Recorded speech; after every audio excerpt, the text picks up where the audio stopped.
Get ready for another bit of curiosity. Hey there, Palworld adventurers. Ready to level up your gameplay? In today's video, I've got the ultimate beginner's guide with our top 10 tips for beginners. From base location tips to getting more experience, I've got you covered. Get ready to embark on your epic Palworld journey like a pro.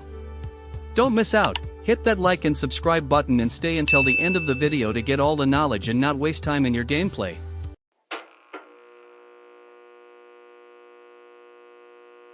What's up gamers? After hours playing Palworld, enjoying the vast map, the endless possibilities, after creating 3 new accounts to test out many things and also checking out many other contents, I've came up with this list to help new and returning players start their journey as smooth as possible, so let's get to it. Number 10, choose your style. Palworld is a game of survival and intended to be played in a sort of MMORPG style where you drop all the items you have carrying when you die. This could be very challenging in some parts of the game, especially when you're still trying to figure out the controls. The boss battles in some areas of the game could also be challenging, and having to come back there after you die just to get your things back can be annoying. Now, the game is intended to be played this way, and although I said it could be challenging, it is what makes a survival game fun. With that being said, some people are here to enjoy other aspects of the game, and not having to worry too much with the character's survivability. For those people, the game has an option that can be configured before you start your journey. In the main screen, when you choose Start Game and then Create New World, after you choose your world's name, you have a chance to configure the difficulty.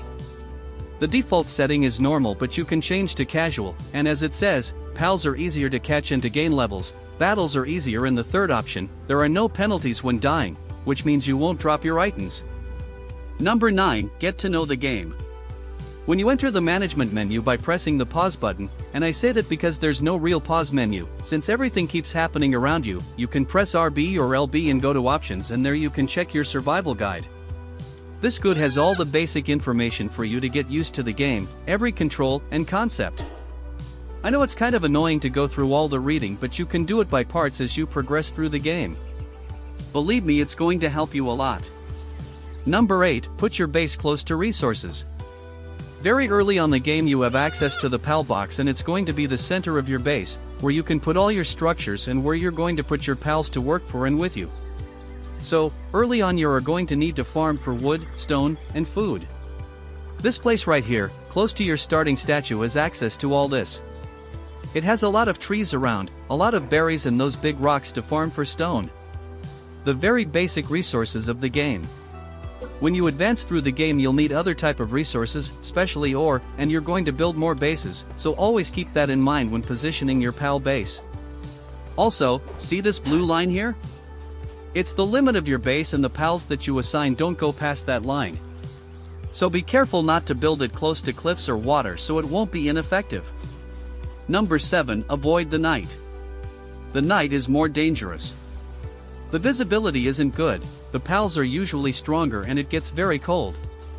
Early on you still don't have access to clothes that can protect you in the night, so when you walk around for too long you can freeze to death. In the early game, just after catching a couple of pals, you already have access to technology to build some basic wood structures and a bed. Just build the wood structure, the wall, the roof, and the shoddy bed. As soon as the night falls, get close to the bed, press X to sleep, and your character is going to sleep through the night and wake up the next morning ready to explore Palpago's island. Number 6, craft a shield. Build the shield as soon as possible. It's a great helper in your survivability. When you have it equipped, it's the first one to take damage before it reaches your health bar, and you don't need to be pushing buttons or use moves for it to work. You just equip it and wait for it to protect you. Also, when a damage is higher than your shield's endurance, the extra damage doesn't carry over to your own life bar, which is another great advantage. Number 5, craft a normal parachute. Another thing I advise you to build as soon as you have access to it, the normal parachute. It's going to help you cross this first area a lot faster, saving you some time that you can use to do other things, like getting resources or pals. Number 4, attack is not important. Every time you gain a level you also gain 1 extra point of status that you can put in health, stamina, attack, work speed, and weight. In the beginning we are tempted to put in attack and other status that are going to help us in battle, but you'll soon find out that your pals are the ones doing most of the fighting, so you don't really need to upgrade your attack at all. What I advise the most is to put in health, because it's going to increase your survivability, your stamina, to help you run more, climb more, collect more resources and generally go around faster and weight, which is going to help you carry more things. Number 3, fast travel. This is also a tip to help you navigate through the map easily. When you explore the map, you'll come across the statues, and when you activate them, you are going to be able to come back to them through other statues in a sort of teleporting infrastructure. You can also teleport to your bases. So, as soon as you see a new one in the map, go run to activate it. It'll be very helpful in the vast map. Number 2, capture pals. I know this is very obvious, but you can be caught up in other aspects of the game and forget its core, the pals. The game encourages you to keep capturing them. Tons of them, and repeat capturing the same ones. If you are used to Pokemon, capturing just one type and evolving it, this game puts you in a complete different path. When you catch 10 of the same pal, you get a bonus EXP, which helps you leveling up faster. And later you'll need many copies of the same pal to make it stronger. So, go out and catch pals tirelessly. Number 1, have fun. Yeah. Also very obvious. It's easy to ask yourself, why would I play something and not have fun? First you need to understand this is a survival game. You can die, drop your items and have to go back to recover them. And it can happen in many ways. An attack from a pal.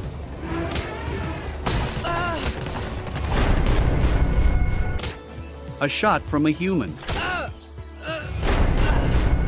By falling off a cliff.